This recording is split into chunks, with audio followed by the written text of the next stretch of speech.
প্রিয় দর্শক বন্ধুরা, এই মুহূর্তের জন্য উঠে আসছে সকাল সকাল আপার প্রাইমারি থেকে গুরুত্বপূর্ণ কিছু তথ্যাদি এবং ইম্পর্টেন্ট খবর আপডেট এই ভিডিওর মধ্যে সবটা তুলে ধরবার জন্য চেষ্টা করছি।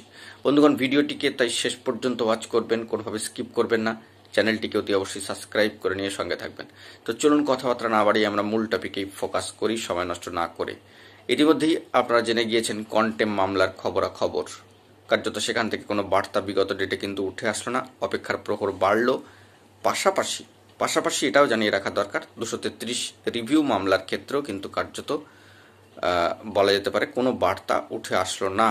আমাদেরকে লক্ষ্য রাখতে হবে 233 রিভিউ মামলাও গুরুত্বপূর্ণ। সেই দিক থেকে দাঁড়িয়ে এই যে মামলাটি রিভিউ মামলা, তা কোন দিকে মোড় নেয় সেটাও কিন্তু ফোকাসে রয়েছে সকলের।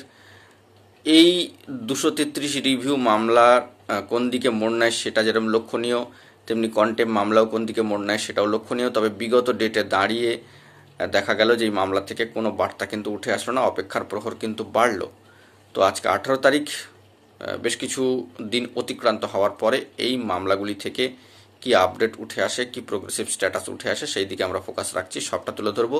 মহামান্য কলকাতা হাইকোর্টের অ্যাপিলিয়েটেড সাইট থেকে যদি অফিসিয়ালি কোনো আপডেট উঠে আসে, একেবারে স্ট্যাটাস সহ সবটাই কিন্তু তুলে ধরবো। আপাতত 233 রিভিউ মামলার ক্ষেত্রে কোনো বার্তা কিন্তু উঠে আসলো না প্রিভিয়াস ডেটে।